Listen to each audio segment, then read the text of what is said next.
Hello and welcome back to Odds Now. Our extensive coverage of Euro 2024 continues. We're going to be looking ahead to Sunday's two knockout fixtures at the tournament, and it's the last 16. Well, depending on when you're watching this, we may already know two quarterfinalists because the first two games are on Saturday. If it isn't already Saturday when you're watching this, get over to the channel and watch that video after this one so that you can get up to speed with all things Euro 2024. But in this video, we're going to be focusing on Sunday's two last 16 fixtures.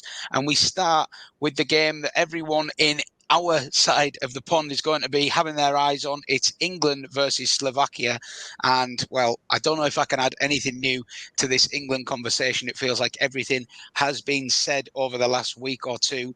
But England, just to summarise quickly, have kind of limped into the last 16, albeit they did win their group, and France not managing to do so in Group D means that England have came out on this really beneficial side of the draw. They've avoided France, Spain, Portugal and Germany. So they're now, having gone off as favourites in the outright market, drifted out midway through the group stages, having been unconvincing. They've now gone back into favourites because of their draw. So it's quite a surreal situation to be in, not really seen anything like this from memory.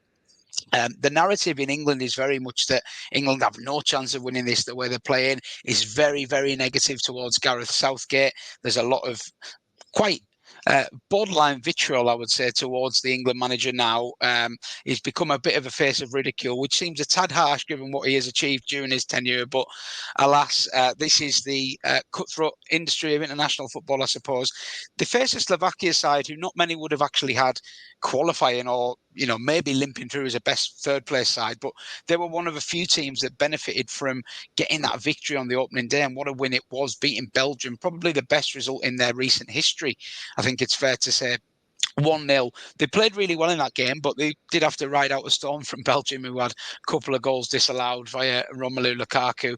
They were then beaten by Ukraine in the second game and were able to play out a draw with Romania, which ensured that both teams went through. Albeit, it should be said, a lot of people forecasted that being a boring 0-0. Both teams did go for it a little bit more than we thought they maybe would. However, they have ended up on this favourable side of the draw, so all worked out well for Slovakia. And hey, they'll fancy their chances of causing an upset here against England. And Slovakia have looked very well organised and seem to know their roles and what they need to be doing off the ball, something that you couldn't really say for England. But then again, Brad, I find myself, I watched back the England highlights again from that 0-0 with Slovenia. And at the time, I thought this is absolutely dire. And it doesn't get much better on the highlights, admittedly. But what I will say is the quality of chances England were creating were getting better as the game went on. So they were starting to make slight inroads, I think it's fair to say. We saw the introduction of Kobe Mainu at half-time, which made a big difference, I thought, in the middle of the park. And then later introductions of Cole Palmer and Anthony Gordon seemed to give England a little bit of bite. At the time of speaking, Phil Foden has left the England camp temporarily. I believe his wife's about to give birth to their third child. So he may or may not feature. If he doesn't, that may open up a space for someone like Gordon. I'm expecting Mainu to come into that midfield from the start. I thought he was impactful enough to earn a start here. But I don't really see Gareth Southgate ringing the changes. It's not really in his playbook, is it? So if we have a similar lineup again, shall we expect similar things from England again? Is it going to be another drab affair, this one? Oh, who knows with this England side, Matt? Honestly, it has been a difficult watch, hasn't it, across those first three games? But we do need to remember it is just the group stage. The teams that often go on to win tournaments. I'm not saying England are going to go on to win this tournament, but they often do start slow. Just the Qatar World Cup, Argentina lost to Saudi Arabia before going on to win it. Portugal, when they won it in 2016, drew all three of their group stage games, went through as one of the best third-ranked sides, and went on to win it in Paris. Spain lost their opening match at the 2010 World Cup to Switzerland before going on to win that tournament. This is good, Brad. I like this. It's good. My confidence is growing as you're talking. I'm trying. I'm just clasping at those straws. But there were positive signs in that second half against Slovenia. Again, nothing substantial, but I think we just saw glimpses of what could be with those introductions of the substitutions of the likes of Kobe Mainu, Anthony Gordon and Cole Palmer, you touched upon there. I think Anthony Gordon brought on far too late. 10 or 15 minutes before that, I think he would really had a chance to really impact the game. But what we did see I from was him, screaming at my television screen saying, what's he meant to do in 3 minutes, 4 minutes, whatever it was? But yeah, I totally agree with him. I couldn't believe it either. I just, what was it, 85, 86th minute he came on. And in that time, his first touch, he runs the ball. 2 chances, I think, yeah. Exactly. And he went past the defender, it runs out of play. And the second, his second impact on the game, he pays a great ball into the feet of one of the forwards. I can't remember who it was, completely splits the Slovenia midfield inside in half. And I think that's when that chance from Cole Palmer comes along where he hits it straight at the keeper, unfortunately. But absolutely, I think regardless of whether Foden will be available, I think he needs to play on that left-hand side now. I think a lot's been made of the lack of balance down that left-hand side for England. I wouldn't actually be against putting in Kyle Walker at left back and Trent Alexander-Arnold at right back as well. I'm not sure, obviously, Kyle Walker, like Kieran Trippier, is a natural right back. He is right-footed. But I don't know whether his pace would add something different down that side. And plus, you've got the ability of Trent Alexander-Arnold on the ball. If he does have runners in front of him, that's when you get the best out of him. If you look at what he does for Liverpool going forward, he's got the likes of Mo Salah, Darwin Núñez, Luis Diaz, previously Sadio Mane running in behind, making those penetrating runs for him to find them with. It's no good playing him when you've got 2 out of the 3 forwards in front of him whose natural instinct is to come towards the ball. It's pointless. I think it was the Denmark game. He takes him off, and then 10 minutes later, he brings on Ollie Watkins and Jarrod Bowen. And I was sat there thinking, well, if you'd have brought them on 10, 15 minutes earlier, you might have had more chance of getting the best out of Trent Alexander-Arnold. It's like he's got all the pieces there for Southgate, but he's not put them together yet. And it is frustrating, but I do agree with you. It's some of it. I mean, there were bottles thrown at him, I think, at the end of the game against Slovenia, which you just don't do that. Yeah. Yeah, it's just disgraceful. Yeah, look, I've been in that situation where you've spent a lot of money going to watch a team and it's a disappointing performance. But I just don't think there's a need for that really. And look, if we'd crashed out in the group stage, I could understand the anger. But I was laughing the other day. I was reading through a conversation with English people discussing the performance, and it was like hilariously bad. And there was one Danish guy chirped up and said, like, can't believe how negative you guys talk about your team. You just topped the group and you're probably going to get to like the final, and you'd think you'd like finish bottom on 0 points. So you are in a bit of a bubble when you're surrounded by other England fans. But I think anyone with a pair of eyes can see that this team are not playing up to anywhere near their potential at the moment. Bringing the focus back to this game then, Slovakia is a team that you would expect England to beat. They've never lost to them in their previous 6 meetings, so there's not an awful lot of jeopardy there in the history books. However, we've seen this before at major tournaments with teams like Iceland. I don't need to go too far back to give a warning shot of what this could end up being. That said, I do feel like Slovakia, I thought they were going to be a lot more sort of defensive minded than they have been. I think against Belgium and in the last game against Romania, and to their detriment against Ukraine, they did kind of have a go.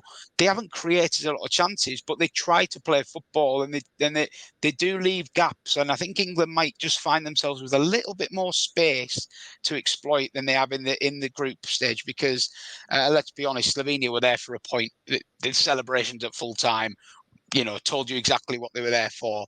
Slovakia, will they do similar? I think they'll have a little bit more ambition than that. I think the way they've played in the group, combined with their patterns of play, says to me that they'll have a little bit more of a goal, and that could be them actually slitting their own throats in a way. They might just give England that little bit of space that they need to get that first goal. And I actually think that the first 20 minutes of this game are going to be absolutely crucial, because England have actually started, less so Slovenia, but the other 2 games, they started very strongly.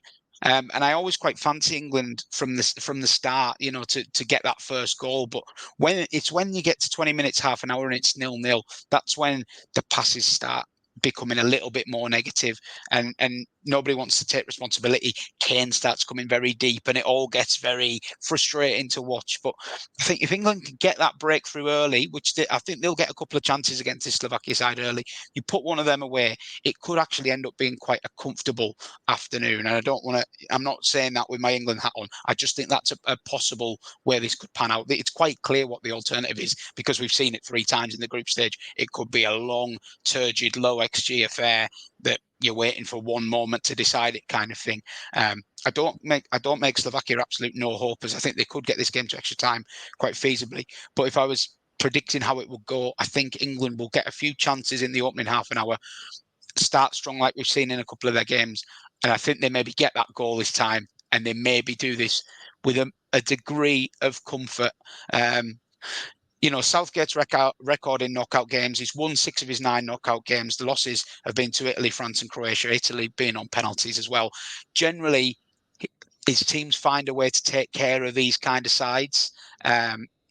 So I think it could be similar this time. And it's always difficult when you're talking about your own team because people could accuse you of being biased. But I can honestly say I wouldn't be surprised however this game pans out.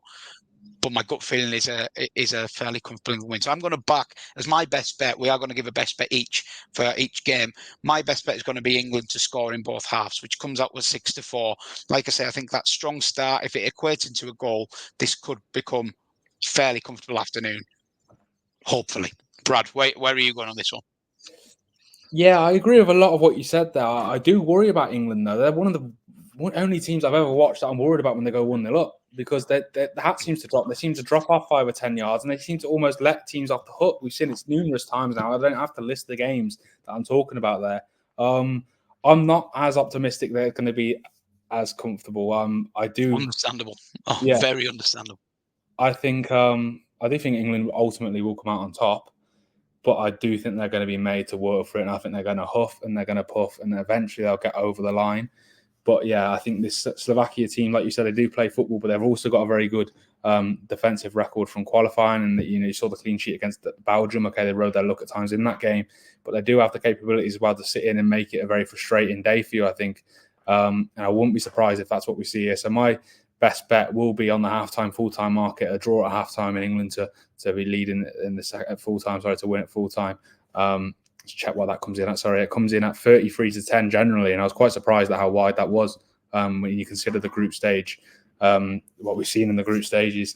But yeah, the first goal is crucial. I could definitely see the case for that. Yeah, I can, and I wouldn't put you off Brad's selection there, to be honest, because if we've learned anything from the group stage, it's England. It could be a grind. Could be a grind to watch. But maybe I'm just letting my optimism cloud my judgment a little bit there. Time will tell. I think we should probably move on to the second game, which we have here. And who would have thought this would be a last 16 game? Spain versus Georgia. Well, let's start with Georgia because they've been the feel-good story of this tournament. I am going to caveat it with some negative stuff first because I want to praise them. So let me get the negative stuff out of the way with Georgia. They certainly benefited from the order of fixtures because Portugal were able to field a second side, really largely bar Ronaldo, and I think that showed. And they were also extremely clinical with their chances, but their non-penalty XG conceded was 8.13 goals in 3 games, which is 3 goals higher than the next nearest team, which was Albania. So, I mean, they rode their luck, I think it's fair to say, in front of goal. How the Czech Republic didn't beat them on match day 2, I have no idea. Mikotadze's penalty proving enough for them to hold on to for a 1-1 draw, but the Czechs, well, that proved to be a fatal result for them, didn't it, in the end? Czech Republic probably one of the unluckiest sides to go out, I would say, in the group stages. But there we are. Now let's talk about the positives of this Georgia side. They're just playing with such a fantastic spirit. They're so fun to watch. It's like, they're just pleased to be there, but they're not there to make up the numbers. Like, they're enjoying every moment, but they also carry a real threat. I really like how they sit in this really strict shape with the 5-3-2, but also they sort of commit to keeping 2 players forward at all times. You don't see that very often. When teams line up defensively quite negatively, it tends to be in like a big wall and it's like break us down. But I think they recognise that their biggest strengths are the front 2, Kvaratskhelia and Mikotadze, and they both link up beautifully off one another. They have fantastic energy and pace and skill, and leaving them 2 up against anybody is going to cause a bit of concern for the defence. And I will say this, I'm not sure we've seen Spain's defence tested yet properly. So I wouldn't be surprised if Georgia do cause them a couple of headaches on the counter-attack. However, look, I've just explained to you that Georgia have 8.12 conceded goals on the XG, and they're coming up against a Spain side that has looked sublime going forward. Patterns of play really exciting. The 2 youngsters, Yamal and Williams, have shone really brightly so far. It's probably a surprise that they haven't scored more goals, to be honest, in the group stage. I did forecast in my preview of Spain in before the tournament, that they may be the team that looks the best in the group stages before coming undone in the knockouts. That could yet prove to be the case, especially given they've been drawn on that bad side of the draw. They're probably going to have to beat France and then one of Germany or Portugal if they want to get to the final. So they're going to do it the hard way, but they can't overlook this Georgia side. I do think that just the sheer amount of chances that they're going to get against Georgia will make class tell. I see Spain winning this game. I'm really struggling to see where that Georgia go through here, but I do see Georgia causing them a couple of problems. What do you make of this one, Brad? Yeah, I agree with pretty much everything you said there. I think one point to note as well, Rodri will be available for Spain again after he's suspended against Albania. Massive boost, that is. Absolutely. And I think they were rotated heavily, weren't they, against Albania anyway, but to have him back, we all know how good he is. Anyone who's watched him for Manchester City, he's their most important player. And I think the same can be said for the Spain side as well. And Georgia will be without their midfielder, Anzor Mekvabishvili. I hope I pronounced that right. He came off the bench to pick up his second yellow card at the tournament against Portugal. But yeah, I agree with everything you said there, really, Matt. As you said, Spain have been, I think, the most eye-catching team of the tournament so far, winning all three of their group stage matches without conceding the goal, made light work of a group that many were dubbing the group of death in Group B. But I agree with you as well. I think their defence hasn't quite been tested yet. I think there were signs in that Croatia game as well. Their midfield was quite eerily easy to bypass for that Croatian side, who did have chances, and the lack of or poor finishing, cost them ultimately. Obviously, they went on to lose 3-0 to Spain, but I think that could have been a lot closer if they were able to take a couple of those chances. You mentioned Georgia there. There's nothing really else to be said with them. Defying the odds to progress. First ever major tournament, 75th ranked team in the world. And we saw what they did to Portugal, albeit a heavily rotated Portugal side, but they still pulled off one of the greatest, I think, upsets in the history of the competition. But yes, Spain will have too much for them. They are the most informed side in the tournament now, I think, if you're basing it on performances as well as results. But in the Portugal-Georgia game, I said Portugal would win without conceding a goal. I'm not going to make that mistake again this time with Georgia. Like you said, they are very dangerous on the counter-attack, albeit the dearth of quality or the gap in quality between these two sides is clear. So I will be backing Spain to win, of course, but I'm going to go with both teams to score on the way to a Spain victory. That comes in at 13-5 at Bet365. I'm just not going to write Georgia off again. They've already reminded us of why they shouldn't be underestimated in this tournament. Yeah, like that bet. I could easily have gone that way myself. I've just played it in a slightly different fashion. I'll bring our best bet up onto the screen here. I've gone with Spain to win with over 3.5 goals in the match at 2-1. Slightly safer, I suppose, but it's just I'm just forecasting chaos here, really, as you get with every Georgia game, and it's great to watch. But I think there'll be dicing with death doing it against this Spanish side potentially. But here's hoping they can get a goal or maybe even two and make it a really entertaining affair. Look, I'm looking forward to watching this game, and I actually hope that Spain, if they do win, I hope they do win well, because I would probably be a backer of Germany, providing Germany go through against Denmark against Spain, just because I think that would be the first real test we see of this Spanish side defensively against a really exciting attacking German unit and the home crowd as well. I would rather Spain win really well, really impressively here against Georgia. The price maybe contracts a little bit for their game with Germany, and then I can back Germany at a slightly juicier price. That's me looking ahead, presuming that two results going to go this way. I'm sure I'll get egg on my face for doing that, but that's just a little bit of insight into like the way I'm thinking about this section of the draw. But yeah, that concludes our look at these two games. Be sure to let us know who you are backing in those two Sunday fixtures. We'll be back to preview Monday and Tuesday's remaining last 16 games in further videos. Please do subscribe to the channel if you haven't already. We're approaching 100 subscribers. It'd be great to crack that mark. And we'll be continuing to preview things throughout the Euro 2024 knockout stages. We've also got other sport previews going up on the page. Let us know if there's any events that you would like us to take a look at. Always interested to hear what people want from the channel. And thanks for watching. Give us a thumbs up if you haven't as well. And we'll see you again soon.